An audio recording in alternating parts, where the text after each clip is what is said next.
압도적 재미 매불쇼. 자, 그 어느 때보다도 요즘 경제 이슈 굉장히 뜨겁습니다. 네. 대한민국이 정말 성장하는 그 기로에 서 있다는 방증이에요. 그렇죠. 예, 지금 아주 중요한 기로에 서 있습니다. 내용도 복잡하고 좀 많고 중요하고 깔끔하게 정리합니다. 네. 지금 함께 하시죠. 경제. 자, 부동산 전문가, 주식 전문가 이광수 대표님 어서 오십시오. 안녕하세요, 이광수입니다. 네, 반갑습니다. 고맙습니다. 자, 그리고 경제를 가장 알기 쉽게 전달하는 분입니다. 아, 진짜 요즘 그 어느 때보다 더 소중한 느낌이 있습니다. 박시동 평론가 박수로 맞이합니다. 안녕하세요, 박시동입니다. 네. 반갑습니다. 고맙습니다. 네. 아, 진짜 요새 좋아요. 고맙습니다. 아, 너무 우리 좋습니다. 매부리님께서 제 유튜브 채널에 많이 놀러와 주시기를 바라겠습니다. 아, 고맙습니다. 아, 유튜브를 또 하십니다. 네네네. 시동 위키인가요? 시동 위키. 그렇습니다. 시동 위키. 고맙습니다. 예. 자, 오늘 어떤 이슈 가면 될까요? 먼저 하시겠어요?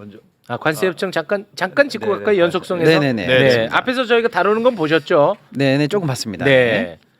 일단은 뭐 핵심적으로 타결된 내용은 상호관세가 15%가 됐다는 거고, 그다음에 그 대가로 이게 미국이 25를 원래 부과했는데 15로 낮춰주는 대가로 한국 넌 뭘 내놔라라고 한 그 대가가 일단은 3,500억 불 대미 투자, 네. 그다음에 LNG 뭐 에너지 1,000억 불 사라 이렇게 일단은 보시면 이게 이제 핵심인데 예. 이제 이걸 자세히 뜯어봐야 우리가 조금 그래도 남는 협상을 했는지 조금 좀 불리한 협상이 됐는지 좀 볼 텐데요.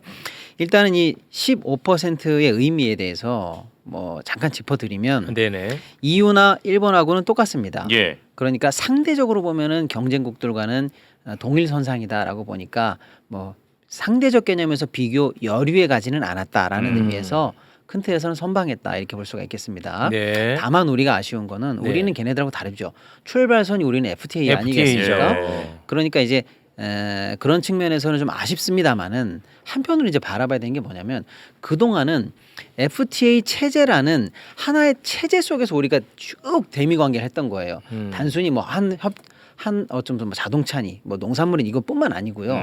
그 모든 무역 관계가 FTA 질서 안에서 구성이 돼 있었는데 예. 오늘부터는 사실상 FTA 시대는 끝났다. 아이, 아하. 그러니까 트럼프가 말하는 상호관세주의 속에서 내가 만든 관세 체제 하에서 한미 무역 관계가 완전히 재설정되는 쉽게 말하면 새로운 역사의 장으로 간다. 예. 안 가본 새로운 길로 간다라는 의미에서 네. 한 시대의 종언을 구했다. 이렇게 좀 보셔야 될 것 같아요. 큰 틀에서 틀이 바뀐다는 거죠. 예.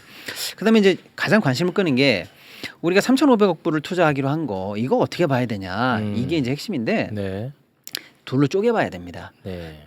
뭐 유로는 6천억 불을 했대. 뭐 일본은 5,500억 불을 했대라고 하니까 절대 금액을 놓고 한국이 상대적으로 잘한 거야 못한 거야 뭐 이렇게 비교하는 분들도 있습니다. 예. 그래서 경제 규모로만 보면 일본이 우리보다 한 2.5배 되고 유로는 11배입니다. 그러니까 그런 상대적 규모를 봤을 때 한국이 3,500억 불이면 잘 못한 거 아니야? 이런 시선도 있습니다. 또 아니야. 그게 아니라 미국 입장에서는 자기 나라한테 흑자를 많이 본 나라 그렇지. 이렇게 봐야지 결국 네. 그걸 다시 도로 토해내라라는 게 미국의 관점이니까. 그렇습니다. 예. 근데 대미 흑자로 보면 우리하고 일본하고 비슷해요. 그런 측면에서는 미국한테 장사는 잘해놓고 일본보다는 덜 뺏긴 걸로 하니까 잘했다 이렇게 볼 여지도 있습니다만 네. 이제 구체적으로 들어가 보면 우리 입장에서는 3,500억 불을 둘로 쪼개봐야 된다는 거예요. 순전히 직접 투자라고 할 수 있는 영역은 2,000억 불이다라는 거예요. 우리 입장에서의 설명입니다. 네네. 그럼 나머지 1,500억 불은 뭐냐? 조선 산업과 관련된 우리가 어떻게 보면 미국에게 역제안했던 마스가 프로젝트다. 마스가 우리가 다뤘잖아. 마스가. 그렇습니다. shipbuilding. 그렇습니다. 예. 미국의 조선을 더 위대하게라고 하는 Make American Shipbuilding Great Again 이거 아니겠습니까? 네. 그래서 우리가 역제안을 한 거다. 그러니까 이것은 생짜로 돈이 나가는 건 아니고 우리가 조선업 관련해서 미국과 윈윈하는 상호주의 속에서의 투자니까 이거는 완벽하게 미국 측에 휘말린 건 아니다. 예. 우리도 이득이 있다라는 게 우리 정부의 설명이에요. 네네네. 예를 들면 이런 거죠. 미국의 조선소를 우리가 산다. 또는 미국 그 군함을 정비하기 위해서 우리 기지창에 뭐 수리를 하거나 할 때 맡길 때 있는 기지창 조성 비용이라든지 네. 또 미국 선박에 관해서 인력들을 트레이닝하는 각종 투자 비용 같은 것들 이런 것들을 다 합쳐서 1,500억 불로 봐야 되고 예. 그 1,500불이 만약에 투여됐을 때 그 산출물이 있다는 거예요. 우리가 배를 만들면 미국이 살 거 아니겠습니까? 네. 군함을 만들면 미국이 그걸 또 살 거고 네. 라고 하니까 이것은 우리가 선투자하고 조선 관련해서 미국은 이제 투자 이익을 보지만 우리 입장에서는 나중에 선박을 팔게 되는 거니까 네. 완벽하게 우리가 마이너스로 잡을 건 아니다라는 거예요. 네. 그래서 우리 협상단들은 오히려 조선 관련한 투자를 계속 더 늘리겠다. 1,500불이 아니라 그때 미국이 아서라 아서.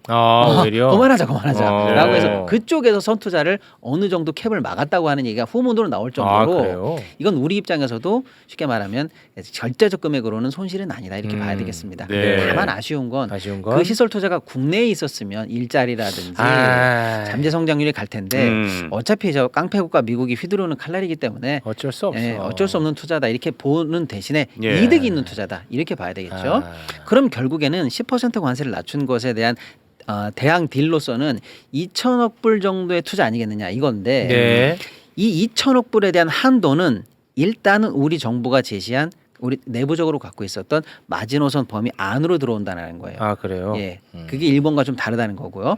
또 하나는 그럼 이 2천억 불은 그럼 어떻게 투자할 건가를 보면 네. 반도체, 2차 전지, 원자력 같은 어차피 우리가 미국 시장에 진출해야만 하는 기간 산업 안에서 투자될 것이다 라는 게 이제 우리 정부의 설명입니다. 네. 또 이 투자 방식이 일본과는 다르다는 거예요. 일본은 물론 툴은 비슷합니다만은 일본은 사실은 어떻게 보면 최초로 이런 툴을 미국과 협정을 하면서 일본은 현재 인정하고 있지는 않습니다만 사실은 앉은 자리에서 조금 당한 측면이 있어요. 아하. 그래서 지금 나오는 보도에 따르면 미일 공동 투자 펀드라는 걸 만들고 그걸 하나의 법인격처럼 진짜로 제대로 된 펀드를 만들고 거기에 일본이 돈을 넣고 네. 그걸 집행을 하고 네. 그 투자 이익에 대해서 미국 측이 90% 가져가는 방식. 네. 이 방식이 현재는 유력한 것 같아요. 네. 근데 우리는 그렇게 일본이 타결됐던 선례를 빠른 시일 내에 연구를 많이 했습니다. 그래서 일본처럼 우리도 투자하는 방식은 맞는데 네네. 지금 일본 측에서 나오는 보도에 따르면 5,500억 불 중에서 최소한 2,100억 불 이상은 네. 투자 펀드의 에쿼티, 소위 말하는 지분 투자 방식으로 직접 돈이 들어가는 것 같아요. 현재 나온 보도입니다. 확언을 할 수 없습니다만. 근데 우리는 에쿼티가 많아봐야 5%밖에 안 된다라는 게 우리 정부의 현재 설명이에요. 네. 그럼 나머지는 뭐냐?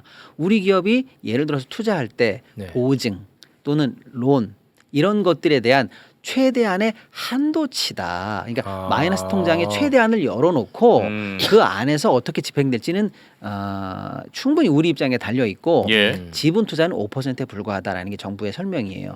또 하나는 여기서 나오는 이득을 일본 같은 경우에는 그냥 미국이 가져간다라는 개념인데 네. 우리 정부의 설명은 우린 그거랑 다르다. 우리는 remain 개념이다라는 거예요. 남긴다. 리테인.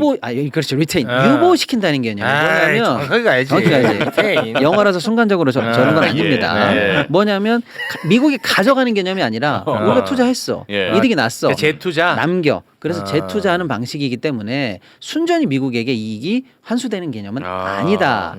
그런 건 우리 염두에 두지 않고 있다라고 하면서 우리 정부의 말은 그런 게 문명국에서 가능하겠느냐라고까지 얘기하면서 일본과는 다른 투자의 어떤 그 이익을 담보해 가면서 간다라는 예. 게 일단 협상이에요. 네. 이런 것들을 종합해 봤을 때 당연히 우리 입장에서는 뭐 서운할 수 있습니다만 적어도 선방했다라는 평가는 좀 할 수 있지 않을까라는 얘기입니다. 예. 그리고 추후에 3,500억 불을 다 합친 이 투자에 관해서 이제 구체적이고 개별적인 협상이 들어갈 때 그때 이제 잘 마무리하면 된다라는 건데 제가 우리 정부의 설명에 조금 더 힘을 실는 이유는 뭐냐면 네. 저희 같은 이제 자본이나 투자나 펀드 툴을 연구했던 사람들 입장에서 생각할 수 있는 리스크 포인트가 많지 않습니까? 전문가들이 볼 때 그 포인트들을 일본은 모르고 나간 측면이 좀 있는데 지금 우리 정부단에서 나오는 설명을 보면 네. 다 알고 있다는 거예요. 아. 그러니까 이런 경우 생기면 이런 리스크가 생기고 저런 건 이게 위험해라는 걸 적어도 다 안다라는 게 제가 볼 때는 예. 그나마 안심할 수 있다. 오케이. 예, 알고 들어갔기 때문에 방어에 대한 시나리오도 갖고 가지 않았을까 이런 생각을 예. 좀 합니다. 네, 네, 알겠습니다. 뭐 일본한테 좀 고맙네 오랜만에. 네. 아 하지만 정말 미국은 너무한다. 네. 예. 근데 알겠습니다. 우리나라가 사실은 저는 더 협상의 여지가 더 있다고 보거든요. 이유는 뭐냐면 다른 나라하고 비교해서 대한민국 같은 나라는 없어요. 어떤 의미에서요? 그러니까 이렇게 자동차도 잘하고 반도체도 잘 만들고 아. 조선도 잘하고 2차 전지도 잘하고 화학도 잘하는 나라는 전 세계에 없어요. 그래요? 중국 빼고는요. 아, 중국. 그렇기 때문에 사실은 중국하고 교류가 없다면 미국은 대한민국을 강렬히 원해요. 산업적 측면에서. 그러니까 이런 것들을 잘 활용하고 더 저는 한 가지 더 제안하고 싶은 건 뭐냐면 트럼프가 가장 원하는 게 하나 있습니다. 우리한테? 예. 뭐예요? 전 세계적으로. 전 세계 뭐? 그건 뭐냐면 미국 국채를 사줬으면 하는. 아. 예. 근데 우리나라가 그 어떤 그 전체 그 어떤 경제 규모 대비해서 미국 국채 보유량이 많지 않아요. 170조 원밖에 없는데. 네. 그러니까 사실은 저는 미국 국채 투자해 줄게. 이 제안도 좋아 보여요. 그러니까 일본 같은 경우에 1조 원 정도, 그러니까 1조 달러 정도 갖고 있거든요. 그러니까 우리보다 한 8배 정도 많아요. 일본은? 예, 그러니까 미국 국채를 우리가 투자해 줄게라는 그런 것도 제안도 전 좋아 보입니다. 예. 그렇게 되면 저는 관세율이 최소한 2% 포인트는 낮춰질 가능성도 전 있다. 아 그래요? 예. 아니 근데 일본은 미국 국채를 많이 사고 네. 우리는 그동안에 사지 않았던 이유가 뭐예요? 그건 뭐 전략적인 차원도 있었고 그동안 일본은 미국 눈치를 많이 봤잖아요. 그러다 보니까 미국 국채를 많이 보유하고 있었어요. 근데 지금 트럼프가 가장 걱정하는 게 미국의 금리지 않습니까? 그런데 어제도 보셨겠지만 미국 연준에서 금리를 내려주지 않고 있어요. 그래서 막 연준 뭐 총재 연준 의장 자른다 막 이러고 있지 않습니까? 그게 다 금리에 있거든요. 근데 미국 국채의 수요가 증가하잖아요. 그럼 금리는 떨어져요. 네. 그래서 가장 좋아하는 시나리오가 거기서 나옵니다. 그래서 저는 한국이 우리가 예를 들어서 달러도 보유하고 있지만 달러 보유 대비해서 그러니까 달러 보유와 함께 미국 국채를 앞으로 계속 투자해 줄게라는 그런 방향성을 가져가도 그것도 부실한 거 아니에요 또? 미국 국채? 아니 저는 의심이 많으니까 그러니까 나는 좋습니다. 몰라요. 아 좋습니다. 네, 저는 의심 좋은데 많아서 그럴 수 여쭤보는 있죠. 거. 아니 그럴 수- 여쭤보는 거야. 그럴 수 그냥. 있죠. 그럴 수 있는데 네. 어쨌든 미국 국채는 안전 자산이고. 그래요? 그런 차원에서는 저희가 제안해 볼 수는 있다. 해놓는다고 그래서 천천히 하면 되잖아요. 그러니까 마음은 달래놓고 우리 거는 관세는 좀 떨어뜨리고. 그렇죠. 그러니까 뭐냐면 투자한다는 건 약속이고 관세가 떨어지는 건 지금이니까. 지금이니까. 지금 떨어뜨려 놓고 약속은 천천히 이행하면 되는 거예요. 네. 그리고 야, 미국 국채를 갖고 있으면 이자도 받거든요. 미국으로부터. 당연하죠. 네네. 투자해놨으니까. 사실 그런 이득도 있다. 알겠습니다. 네. 야, 이 얘기 미 대사관에서 보면 미국 입국이 안 되겠는데. 근데 이제 아까 나온 설명이 안 나왔던 거 조금만 보충하면은 그 이제 농산물 관련해서 방어를 성공했고 자동차는 조금 아쉬운 부분이 좀 좀 있습니다만 아쉽죠. 예, 예. 자동차 솔직히 우리끼리 얘기인데 아쉽잖아. 예, 한 2.5% 2.5가 정도 아쉽지. 상대적으로 아쉽고 네네. 그것을 이제 어떻게 우리가 시장에서 극복할지가 조금 관건이고 네. 여차하면 예를 들면 현대나 기아가 내부적으로 마진 감소를 혹시 감수한다면 영업이익도 좀 줄 수도 있는 그런 부분에 좀 아쉬운 부분은 있습니다. 예. 이제 그런 거 있고 아까 이제 안 나온 얘기는 예를 들어서 그동안 조금 우리가 우려했던 부분에 대해서도 사실 선방한 게 많아요. 예를 들어서 환율 얘기가 이번에 안 나왔습니다. 환율. 원래 환율은 미국이 원했던 의제라서 그동안 테이블에 올라갔었는데 그 걱정하신다고 그렇습니다. 말씀하셨었잖아요. 요게 이제 환율 얘기가 없이 넘어갔기 때문에 굉장히 다행이다라는 측면이 있고 환율 없었고. 또 이번에 사실은 반도체나 의약품 같은 경우가 사실 우리한테도 민감하거든요. 네, 그렇죠. 근데 그거가 직접적으로 다뤄지진 않았으나 네. 우리가 다른 어떤 나라랑 협상을 해도 우리가 그것보다는 불리한 대우를 받지 않는다는 최애국 대우가 들어갔어요. 동등하게. 그러니까 이제 반도체 의약품 관련해서는 그래도 마지노선이 설정됐다라는 반도체. 의미에서 좋고요. 네. 그다음에 이제 디지털 관련해서 우리가 좀 지킨 게 있습니다. 저번에도 한번 말씀드렸는데 미국이 갑자기 우리나라 지도를 내놔라라든지 맞아. 우리가 소버린 AI를 개발하려고 하는데 미국 AI를 많이 써야지 이런 압박 같은 거 예. 이런 게 있을 텐데 이번에 디지털 관련해서 주요한 압력을 다 선방을 해냈다. 네. 내용에 해당하지 않았다는 게 있고요. 걱정하셨었는데. 그렇습니다. 그다음에 알래스카 관련해서 알래스카. 선방했고요. 우리가 네. 일본은 합자 회사를 설립하기로 했거든요. 네. 근데 우리는 안 하기로 했고. 제 전략을 갖고 간 거 아니야? 뭐 추위 많이 탄다 그렇죠. 우리 뭐 이런 거. 이런 얘기가 근데 싹 빠졌더라고 진짜. 그렇습니다. 이런 진짜 것들이. 맞아. 예, 그다음에 이제 방위비 관련해서도 일단 이번에는 빠졌습니다. 이번에는 빠졌고, 나중에 방위비. 군사 분야 연구할 때 별도로 다루기로 했으니까 적어도 적어도 네. 큰 압박은 면했다 이렇게 볼 수가 있는 거죠. 그렇죠. 그다음에 아까 조금 보충 설명 부족했는데 우리가 결국에는 2천억 불이든 뭘 투자를 하고 그걸 미국이 한 90%를 남겨야 된다라고 할 때 일본과는 그래서 조금 다르다라고 제가 약간 말씀드린 게 뭐냐면 이런 거예요. 일본은 그걸 투자를 해. 그 수익이 나. 그럼 미국이 예를 든 게 뭐냐면 일본 돈으로 백신 만들면 돼. 우리가 백신이 필요하면 일본 돈 쓰면 돼. 뭐 이런 식의 얘기까지 막 무리하게 나오거든요.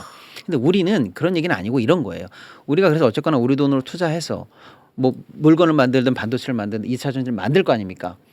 그러면 적어도 이 투자가 꽝이 되거나 손실이 되면 안 되잖아요. 네네. 그래서 일단은 미국이 네. 구매 보증을 하기로 했다는 얘기가 나옵니다. 오. 그러니까 우리가 돈 들여서 미국에서 만들면 다 사줄게 또는 시장에서 실패하지 않도록 해줄게 이게 들어갔다는 얘기예요. 예. 그러면 적어도 미국이 현장에서 다 사준다는 전제 하에 그 미국 입장에서 다시 그러면 너희가 여기서 이득을 볼 거 아닌가 투자 이익은 볼 거잖아. 그걸 다시 한국으로 가져가지는 말고 여기서 재투자해. 이게 파트가 된 것 같아요. 제가 볼 때는. 그러니까 100% 일본처럼 불리한 수익 유보 조항은 아니다. 이런 측면이 사실은 굉장히 전문적인 것까지 검토가 됐구나라는 측면에서 제가 조금 안심됩니다. 네네네. 네. 알겠습니다. 자, 그러면 관세 협상 관련해서는 뭐 이 정도로 정리를 하도록 하겠습니다. 네. 자, 그럼 뭐 부동산 이슈로 넘어가 보겠습니다. 예, 잠깐 부동산 말씀을 드리냐면 요즘 제가 서울에 그러니까 어쨌든 6.27 부동산 대책 이후로 시장이 좀 안정세를 보이고 있는데 요즘 제가 가장 주목해서 보는 거 오세훈 시장의 행보입니다. 오세훈이 싫어합니다. 이 워낙 싫어합니다. 두 번째로 오세훈이. 싫어한다. 네. 윤석열 나오고 싫어해요. 아니 근데 개인적으로 싫어하는 건 아니에요. 아니, 부동산 그러니까, 시장 예. 차원에서 공적으로 싫어합니다. 예. 꼭. 근데 최근에 오세훈 시장이 아주 두드러지게 재건축 재개발 지역에 가서 아, 그래요?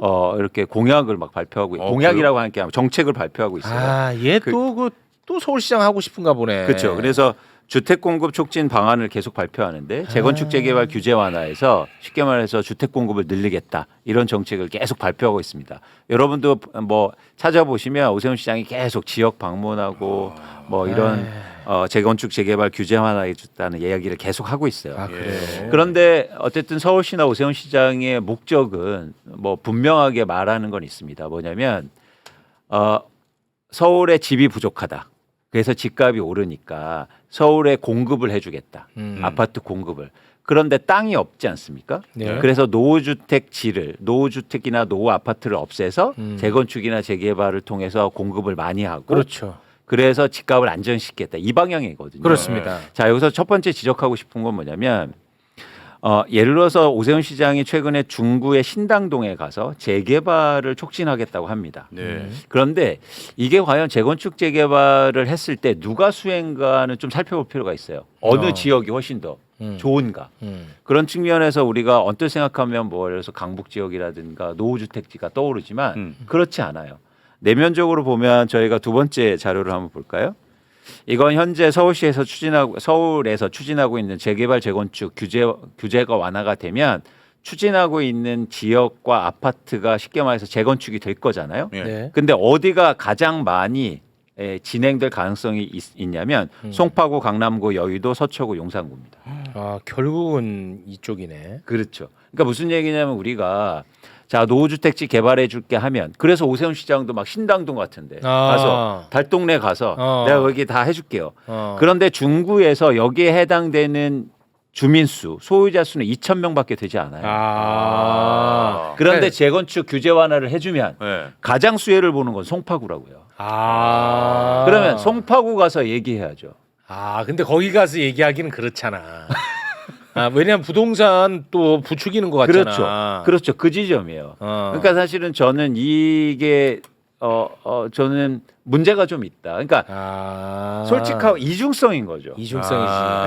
그러니까 가장 수혜가 보고 가장 그런 필요로 하는 곳에 얘기하면 된다. 그런데 왜 달동네 가서 얘기를 합니까? 그렇지. 항상 그 종부세 없애자고 얘기하는 것도 항상 서민들한테 찾아가서 서민들을 위해서 종부세 없애는 겁니다. 얘기하는데 네네. 실제 종부세 완화하면 도움이 되는 부자들 앞에 가서 얘기해라. 그렇죠. 그럼 최소한 솔직하기라도 한 거 아니냐? 그렇습니다. 그 얘기입니다. 그래서 재건축 규제 완화해주고 용적률 완화해주면 강남의 아파트 가격이 오르는데 오르지. 그 얘기를 왜 달동네 가서 하냐고. 그러네, 진짜. 야, 네. 그러네. 그래서 이거는 명확하잖아요. 여러분도 잘 아시겠지만. 아니 그러면은 선생님, 네. 선생님이 아니라 뭐야 소장님.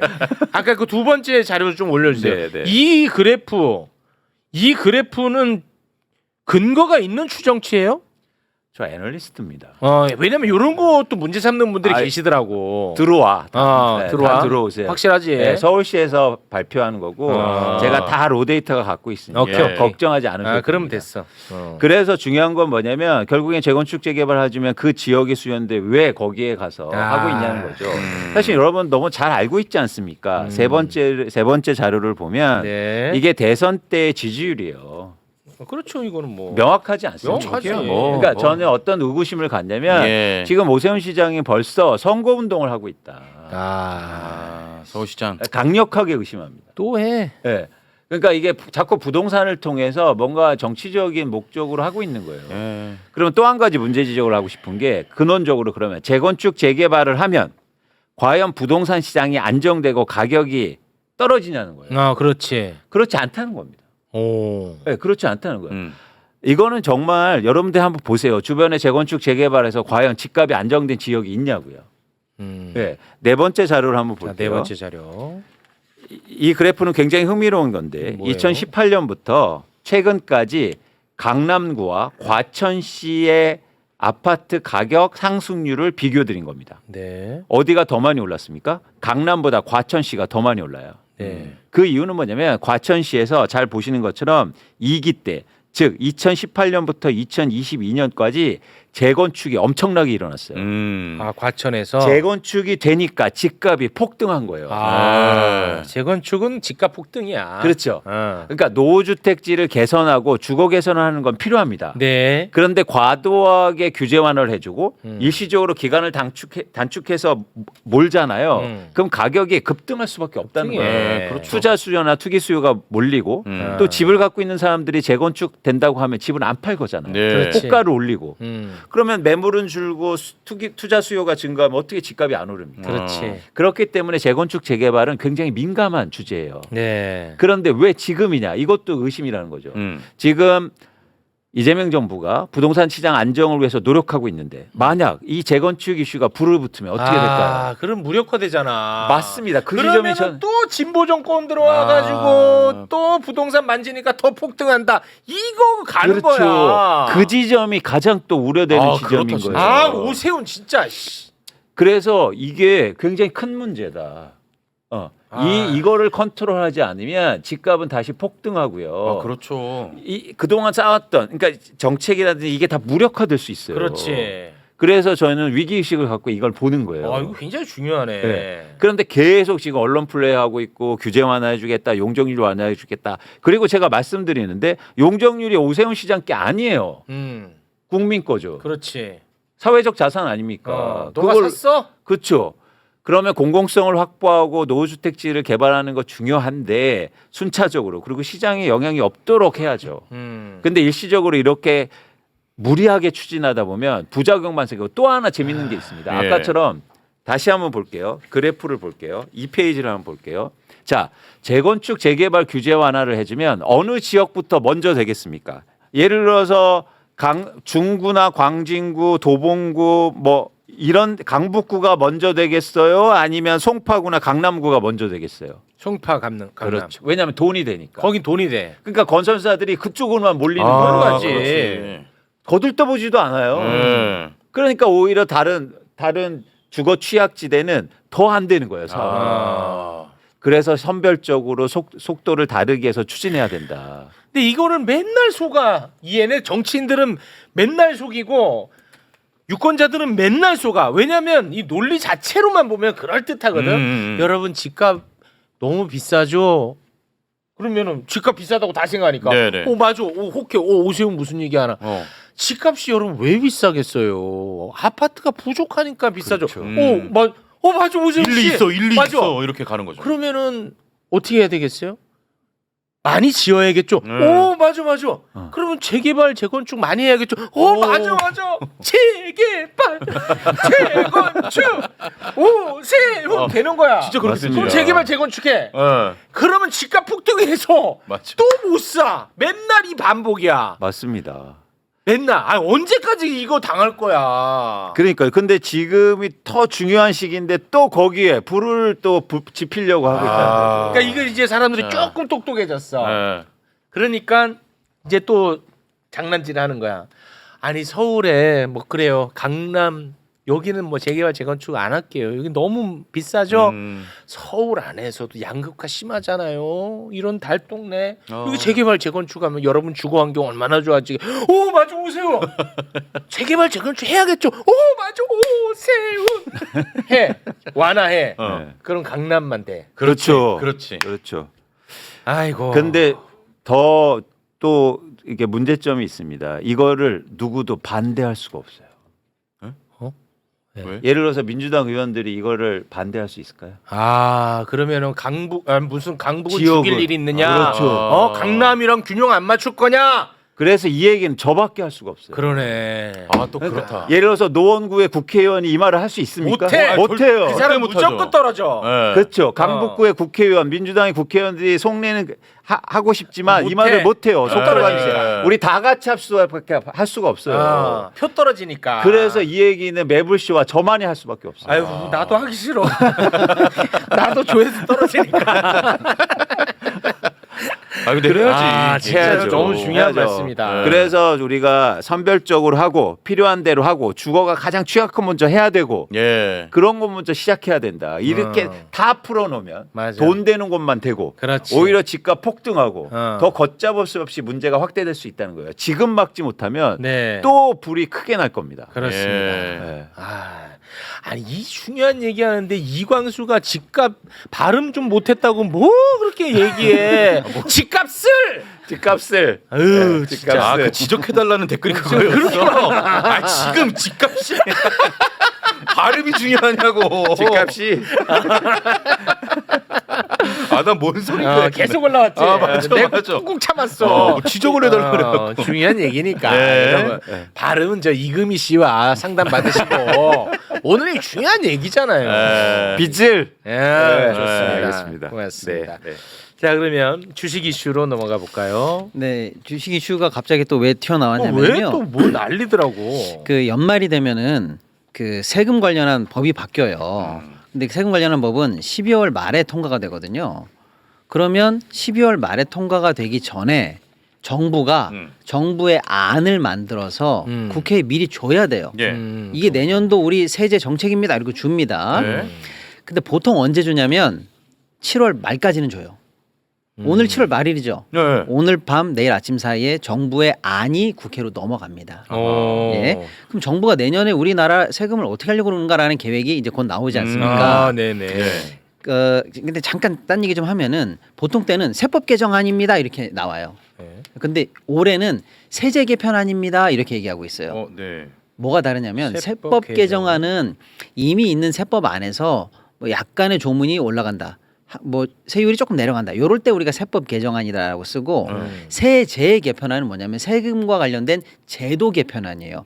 세법 개정안보다 더 광범위하고 클 때 세제 개편이라고 정부가 용어를 써요. 네네. 그러니까 올해는 세제 개편이라는 용어가 3년 만에 나온 해입니다. 아 지금 세제 예, 개편이 예, 나왔어요. 지금 세제 개편안이에요. 큰가 보네. 그러니까 새로운 정부의 국정 철학, 정책 방향을 담은 더 큰 폭의 개편이 지금 추진되고 있다. 이 맥락 속에서 얘기를 하셔야 돼요. 네네네. 그러면 이 정부의 새로운 세제 개편안의 축은 시간이 없으니까 두 개로만 말씀드릴게요. 하나는 오늘은. 윤석열 정부 때 감세했던 거.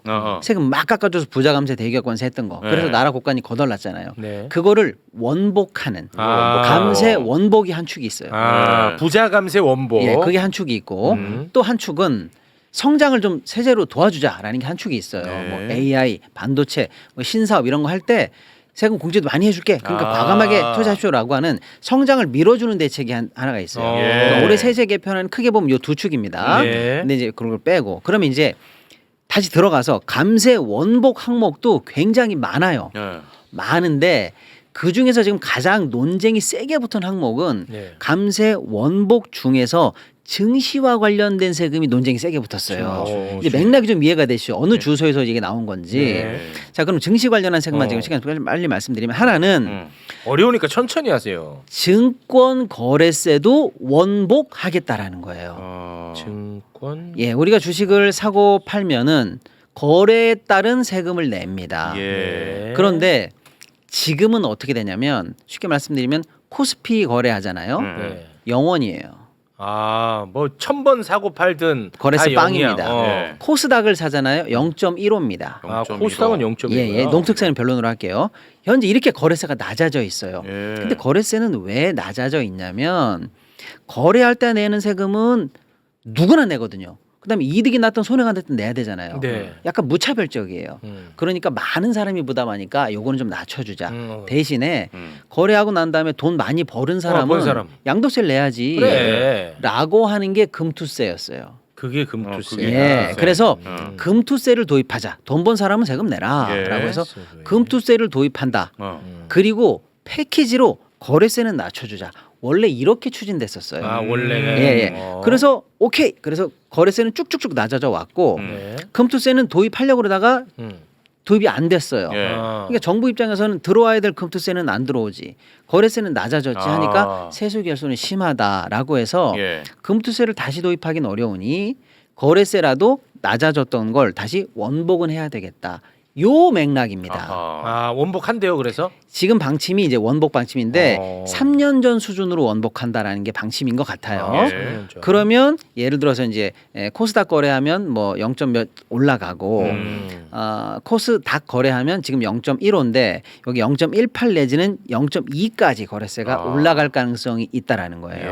예. 자, 일단 이 얘기를 들으시면 투자하는 사람들 입장에서 보면 싫어하지. 어때요? 싫죠. 출처 돈 내야 되니까. 일단 세금 좋아하는 사람도 없지만 없어. 아이 뭐 거래하는 것 때문에 똑같은 비판이죠.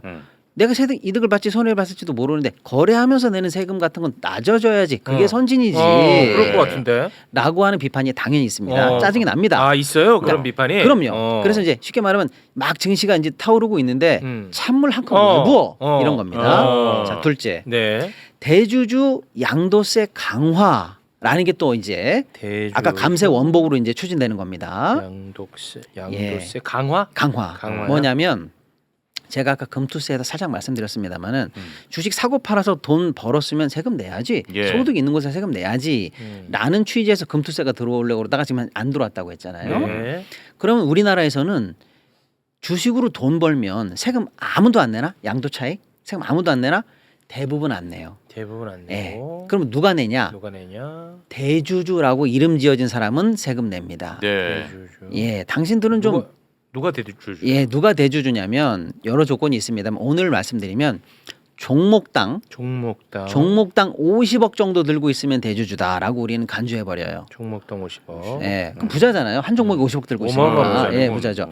그 정도 되는 사람은 네. 크게 살고 팔아서 돈 많이 버는 사람이니까 좀 남기면 세금 내시오라고 하는 양도세를 내게 돼요. 그게 보통 20% 정도 됩니다. 아주 비싸면 25%요. 수익의 20이에요? 예. 아, 수익의 20. 예. 그런 사람들이 이제 양도세를 내는데 요 양도세 내는 대주주 자격을 50억에서 10억으로 낮춘다는 거예요. 아. 그러니까 세금 내는 사람이 더 많아지겠죠. 더 그러니까 많아져야 강화입니다. 기준은 50억에서 아. 10억으로 낮춰지되 세금은 강화가 되는 거죠. 예. 그동안 50억 종목당 50억 밑으로 갖고 있던 사람은 아무리 돈을 벌어도 세금을 안 냈었는데 네. 이제 10억만 넘으면 당신 얼마 벌어서 얼마 팔았지? 세금 내. 아, 사람이 이렇게 해서 많아지겠네. 과세가 넓어지죠. 예. 그러니까 짜증 날까요? 짜증 나죠. 나지. 증시의 찬물일까요? 찬물이죠. 예. 그 얘네들은 빼면은 또 주식 떨어지는데. 그런데 개미들이 손해 볼 텐데. 그런데 왜 이제 이게 더 문제가 되냐면 당신이 50억을 갖고 있든 10억을 갖고 있든 대주주 자격이 돼야 양도세를 낼 거 아닙니까? 그 자격을 확정하는 건 1년에 한 번이에요. 12월 28일. 하루에. 예. 아, 그날 하루 그날 종목당 10억 또는 50억 갖고 있으면 대주주입니다. 이렇게 되는 거예요. 그날 다 빼겠네. 그렇죠. 맞아? 그래서 예를 들어서 그날 다 뺐구나. 이놈들. 내가 예를 들어 11억 들고 있다. 근데 기준이 10억이 된다. 그러면 그날만 피하면 되죠. 그러니까 그날 전날 그냥 2억 매도해가지고 9억 밑으로 낮춘 다음에 새해가 되면 다시 사죠. 예를 들면은 그럼 주식 떨어지는데. 주식의 변동성이 커지고 네. 별 이상이 없는데 그날 약간 폭락 매물이 좀 나오기도 한다. 그리고 사실은 팔았다 사기 때문에 실제로 적은 규모에 해당하는 사람만 양도세를 내게 되니까 결국 세수 증대에도 큰 도움 안 된다. 그런데 왜 시장에다가 찬물을 붓느냐라는 비판이 있을 수 있죠.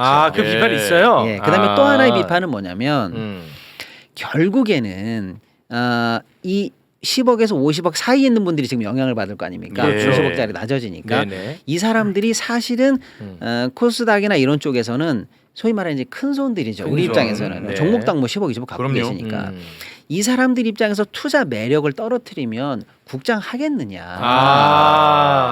결국에는 유입세 또 이렇게 꼬마 빌딩 하나 안 사고 네. 부동산에서 하는 돈을 주식으로 옮기겠다는 게 정부의 방침인데 그렇죠. 뭐 10억, 20억짜리 빌딩 사는 게 차라리 더 낫겠네. 여기서 세금 20억씩 내면 20%씩 내면 네네. 그러니까 소위 말하는 큰손 자금들이 증시에 유입하기 위해서 세수 관련해서 유인책을 줘야 되는데 오히려 과세를 더 하겠다고 하니 코스피 5천 가는데 새로운 허들이 나오는 거 아니냐. 그럴 수 있겠는데. 이런 비판이 생기는 거죠. 네. 요 두 가지가 사실은 증시 입장에서는 찬물이니까 네. 조금 짜증이 나죠. 네네. 그러니까 정부가 다른 얘기를 합니다. 어. 찬물 때문에 조금 걱정하셨으니까 저희가 어. 뜨거운 물도 뜨거운 물좀 준비했습니다. 줘봐. 네. 라고 하는 게 배당소득 분리과세라는 거예요. 배당소득 분리과세 말이 예, 또 어렵다. 어렵죠. 예, 조그맣게 이제 월급만 내시는 분들, 근로소득만 내시는 분들 잘 모르시는데 예. 이제 조금 돈 많이 버시는 분들 입장에서는 종합소득으로 바뀝니다. 당신이 낸 모든 소득을 다 합치겠소. 이렇게 되는 게 종합소득이에요. 예. 근데 종합소득은 버는 거에 따라서 세율이 막 올라갑니다. 그래서 이제 뭐 쉽게 말하면 한 뭐 10억 정도 이상 되시는 큰 부자들은 49.5% 세금을 내요. 와, 이제 이건데 이제 좀 복잡하지만 쉽게 말씀드리는 거예요. 네. 그러면 내가 이재용이거나 정용진이라고 해볼게요. 그러면 내가 주식을 많이 갖고 있어요. 그러면 배당을 받으면 1년에 한 500억씩 받을 수 있어요. 한 주당 200억, 200원, 500원, 1000원 이렇게 해도 주식을 워낙 많이 갖고 그렇지. 있으니까. 그런데 그 사람들이 500억이나 막 이렇게 배당을 받을 텐데 배당. 받으면 뭐 하냐? 나는 49.5%가 세금인데. 그럴 수 있네. 내 종합소득이 합쳐지는데. 그러면 그러면 500억 받아봐야 250억 세금 내잖아. 그러면 나 배당 안 하지. 배당 그래서 안 했어? 네. 이 새끼들. 나 그거 생돈 세금 나가는 거 아까우니까 배당하지 마. 차라리 회사에 묻어. 내가 다르게 빼는 방법이 있으니까 배당으로 빼지 마. 나는 뭐 일감 몰아주기로 빼고 그랬구나. 뭐 자사주로 빼고 뭘로 빼면 되고 아니면 하다못해 뭘로 빼면 되니까 배당하지 마. 반은이나 왜 날려야 돼? 라고 하니까 배당을 안 합니다. 우리나라 코리아 디스카운트의 핵심은 배당을 안 한다는 거예요. 너무하네. 우리나라. 주식의 원래 목적은 배당이야. 그럼요. 투자해서 회사가 경영이 잘하면 배당 받아야 왜 되는데 주식의 원 목적인데? 배당이 왜 안 되냐? 회사는 이득을 보는데 배당을 해봐야 배당을 결정하는 그 사람들이 세금을 많이 내니까 안 해버리는 거예요. 네. 그렇겠죠. 자, 그래서 배당 소득에 관해서만은 종합소득에서 뺄게요. 분리해서 계산합시다. 그래 잘했다. 그리고 빼고 여기에는 종합소득에 나가는 세율보다 낮은 세율로 잘했네. 뭐 15.4라든지 그래. 이렇게 하면 하다못해 이재용이 500억 중에 250억 세금 내다가 한 50억만 세금 내면 나도 배당 하고 싶은데 그럴 것 같은데. 쏠쏠한데 이럴 거 아닙니까? 네. 잘했네. 그러면 대주주나 이사회가 배당에 참여하도록 유인이 된다. 유인책이 되겠는데. 그러면 회사가 배당을 결정하면 더 많은 일반 주주들 수백만 수천만 1,500만한 우리 대주주 일반 주주들도 배당을 안 하다가 이제 회사가 배당을 하게 되면서 배당을 받는 문화가 생기고 그렇지. 또 조금 이제 투자 규모가 있으신 분들은 배당만으로 생활비도 좀 되네라고 하는 코리아 디스카운트가 해소되고 투자 문화가 바뀌는 결정적인 뭐랄까 유인책으로 유인책. 이걸 도입해야 된다. 그럼 이거는 아까 말한 짜증나는 것과는 좀 다르게 네. 이건 뜨거운 물 아니겠습니까? 이거 뜨거운 물이야. 배당주야? 좋아 나 투자할게 라고 하는 생각도 막 들 거 아닙니까? 네. 그래서 여기 뜨거운 물이 될 거라고 생각을 했는데 왜 또? 했는데 뭐야? 현재 정부가 검토하고 있는 안을 살짝 보니 뜨거운 물은 아니고 미지근한 물이다라는 거예요. 왜요? 파가가지고 써야 되는데 배당 소득을 분리과세로 빼고 기존에 49% 정도 세율 내던 사람들도 혹할 수 있게 막 20%대로 그냥 확 깎아줘야 100억, 200억씩 세금이 절약된다는 걸 느낄 텐데 현재 검토하고 있는 안은 최고 세율 45%거든요. 지금은요. 종합소득으로 가면. 그래서 지방세가 10% 붙어서 4.5가 붙어서 49.5예요. 아, 예. 근데 현재 배당 소득을 분리가세 했을 때 최고 소득을 35로 결정할 것 같아요, 정부가. 아, 35로. 그럼 35에 또 10%가 붙으니까 3.5가 붙으니까 38.5죠. 그러니까 평소에 내던 것보다 10% 깎인다라고 하면 메리트가 야, 들었다. 이 정도만으로 과연 아. 배당에 적극적으로 참여할까라고 하니까 아하. 뜨거운 물, 아까 찬물보다도 이걸 녹일 만큼의 뜨거운 물이었으면 좋겠는데 미지근한 물 아니야라고 하니까 시장 참여자 입장에서는 찬물만 2컵, 3컵 붓고 뜨거운 물도 미지근해. 그럼 예. 결국에는 내가 기대하는 것들은 다 시장을 붐업시키는 것보다는 찬물 붓는 가라앉히는 조치들 아니야라고 하니까 자본시장만 놓고 보면 투자자들의 현재 이 세제 개편안에 불만이 많이 쌓여 있어요. 그래서 이제 이 불만이 쌓여가니까 민주당 내에서도 조금 논쟁이 붙었죠. 아, 논쟁 붙었어요? 그래서 예를 들어서 이소영 의원처럼 조금 이제 투자자들의 어떤 마인드라든지 우리 증시가 붐업돼야 되는 걸 중요하게 생각하시는 의원분들은 뭐예요, 이소영? 지금 대주주 양도세 강화할 때 아니다. 새로 유입돼야 될 분들한테 이게 허들이 되는 거 아니냐. 과세 효과도 별로 없다. 그러니까 지금 윤석열이 50억으로 상향한 건 맞지만 그냥 그렇게 된 거 내버려 두고 원복할 필요 없다 이런 주장을 하는 거고 또 이제 반대 의원들 입장에서는 아니야. 결국 부자들 세금 깎아주는 거잖아. 라고 하니까 이거 원복해야지. 윤석열이 했던 거 원복해야지. 라고 하는 논쟁이 붙어 있고요. 배당소득 분리과세도 아까 말씀드린 것처럼 이건 배당에 관한 유인책으로서 굉장히 중요해. 라고 하는 분도 계신 반면에 네. 아니야. 결국 혜택을 누가 보나 봤더니 그렇잖아요.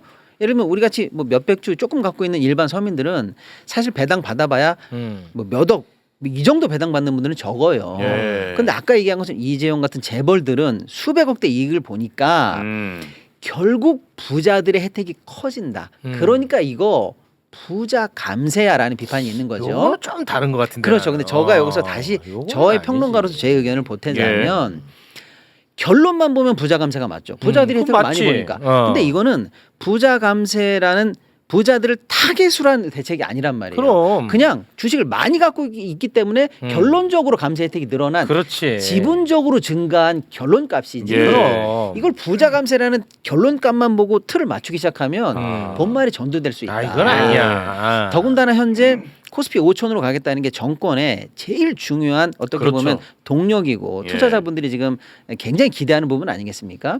그런 측면에서 정책이 한 방향으로 쏴줘야 되는데 오히려 붐업을 꺾을 수 있는 조치들을 굳이 여기 넣는 게 정권 전체를 보면 이게 맞는 방향인가라는 측면에서 아니, 논쟁점을 남깁니다. 이게 우리가 재벌들이 이익을 보는 거에 대해서 불만을 갖는 게 아닙니다. 네.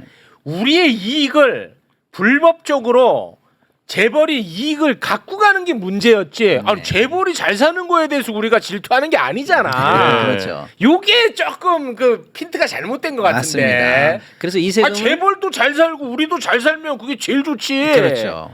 근데 재벌이 잘 사는 것 자체가 우리가 나쁘다는 게 아니잖아요. 그렇습니다. 예. 참 내 주식 오를까 해가기네. 그래서 사실은 오히려 증시에 관한 아까 우리가 성장에 관한 붐업 조치, 성장 동력을 지원하는 게 이번 세제 개편의 한 축이라고 했잖아요. 예. 그래서 아까 비판하시는 분들은 증시에 관해서도 지원하는 방향으로 세제 개편이 돼야 되는데 네. 왜 증시에 관한 거는 감세 원복 항목에 들어가냐? 이건 아니지. 그래서 관점을 좀 바꿔달라는 비판이 있는 겁니다. 그런데 좀 말씀드리는 이해되네. 것처럼 요거는 정부의 계획이에요. 이 공이 내일 넘어서부터는 국회로 넘어옵니다. 네. 그럼 이제 국회에서 어. 우리가 어떻게 생각하느냐, 우리 민심이 어떻게 생각하느냐, 또는 시장이 어떻게 가는지 이게 바람직하냐는 걸 이제 결국에는 국민의 대표들이 결정할 거 아니겠습니까? 요때 우리 의견이 잘 반영되도록 사실은 좀 각자 생각하는 여론들이 있으면 좀 네. 이제 의견을 내셔야 될 어허. 거예요. 그래야 맞네요. 논의가 좀 잘 그러네. 순항할 것으로 보입니다. 이런 이제 공론화 과정이 굉장히 중요한 중요하죠. 겁니다. 왜냐하면 이것은 뭐 절대성과 절대악이 있는 문제는 아니잖아요. 그렇죠. 그러니까 저는 이런 이견이 있고 토론하는 건 좋다고 봅니다. 오랜만에 요새 막 정책 관련해 가지고 우리가 이렇게 막 뭐 분노도 했다가 뭐 의견도 달랐다. 나는 이게 참 아름다워요. 그렇죠. 맞아요. 근데 이런 이제 공론화 과정이 필요하고 네. 여러분의 의견을 적극적으로 지금 낼 타이밍이라는 거. 네. 예. 그러나 아무튼 저는 이거 들으면서 제 생각을 예. 정리한 거예요. 네네. 그러니까 내가 들을 때는 이거 좀 문제 있어 보이네. 그러니까 정책이라는 게 두 가지가 있을 수 있죠. 하나는 뭐냐면 이제는 미는 정책입니다. 뭐 채찍으로 때리든 어때 사람들을 미는 거. 하나는 끄는 거죠. 이렇게 그럼. 쉽게 말해서 유혹하는 거. 네. 근데 경제 정책이 길게 장기적으로 영향을 주고 그리고 큰 영향을 주기 위해서는 끄는 정책이어야 돼요. 그래서 인센티브를 주는 게 훨씬 더 좋아요. 그렇지. 네, 그래서 예를 들어서 뭐 회사에서 배당 안 해줘? 배당 안 해주면 과세할 거야? 라는 거보다 그렇지. 자 배당을 많이 해주면 인센티브를 그렇지. 줄게라는 정책이 훨씬 더 좋은 그게 잘 거거든요. 먹혀. 예. 그런데 인센티브 정책을 줄 때 항상 논의되는 게 논란이 되는 게 바로 이거예요. 아. 뭐냐면 그럼 돈 있는 사람이 인센티브 많이 가져가는 거 아니야? 이런 논란이 항상 불거지거든요. 많이 가져가라 그래 왜? 그렇죠. 그렇죠. 그러니까 진짜 목적은 나도 많이 가져가고. 그렇죠. 사람들을 끌어서 변화시키는 거에 있다면 네. 사실은 인센티브를 좀 더 촉진하고 장려할 필요가 있다는 거죠. 네. 그래서 우리가 또 강조하잖아요. 뭐냐면 그러면 우리가 같이 주식 투자를 많이 하면 된다. 그래서 그 방향성으로 저희가 계속 얘기 드리는 거예요. 그래서 많은 국민들이 주식을 갖고 있으면 예를 들어서 배당이 늘어나서 예를 들어서 과세를 뭐 줄이거나 이런데 다 혜택을 볼 수 있으니까. 그렇죠. 네. 네. 아 원래 주식은 배당 배당이죠. 먹으려고 하는 건데 아, 배당을 안 해 대한민국 주식은. 그래서 사실은 이게 배당 소득을 강화하는 결정적인 유인이니까 꼭 해야 된다. 그리고 세율도 팍 낮춰야 된다라는 주장이 있는데 거기 반대하시는 분들은 아까 이광수 대표님 말씀처럼 아니야 배당 안 하면 채찍을 들면 돼라고 해서 아 채찍 들면은 또 우회로 통과해갖고 다 그래서 하잖아. 배당률이 일정 기준 안 되면 할증세를 막 부과해갖고 하면 돼라고 하는 반론도 되는 거 있는데 알잖아. 그게 효과가 그렇죠. 없거나 우회를 한단 말이죠. 알잖아. 그렇죠. 그리고 배당을 할증을 했다 쳐요. 배당 안 했어? 그럼 너 할증세 먹어 이렇게 하잖아요. 네. 할증세는 누가 내는 거예요? 회사가 내는 거예요. 그러니까. 너 배당 안 했으니까. 근데 우리가 지금 배당 안 되는 이유는 뭡니까? 소위 말하는 대주주들이 배당 이익을 못 받기 때문에 안 한다는 예. 거잖아요. 예. 그러니까 이것도 이 사람들의 의사를 바꿀 정도의 채찍은 또 안 된다라는 제비판이 있는 아니 거죠. 채찍은요. 그렇죠. 채찍 세게 하잖아. 그러면은 내 밑에 야 네가 가서 좀 맞아라. 이짓할 놈들입니다. 맞아요. 예. 그래서 우리가 어렸을 때 항상 읽었지 않습니까? 나그네 옷 벗기기. 그러니까 햇볕이 나그네 옷을 벗기지 바람이 벗기지 않아요. 아. 네, 바람으로 하면 더 염이죠. 아 염이네. 그래서 햇볕이 지금 필요합니다. 네. 경제에서는 특히. 와 네. 좋습니다. 빛이 필요하다. 자 오늘 또 깔끔하게 이렇게 예, 정리가 됐습니다. 아, 자 썬킴님 또 집에 갈 수 있으니까요. 여기서 빨리 마무리 짓도록 하겠습니다. 두 분 대단히 고맙습니다. 감사합니다.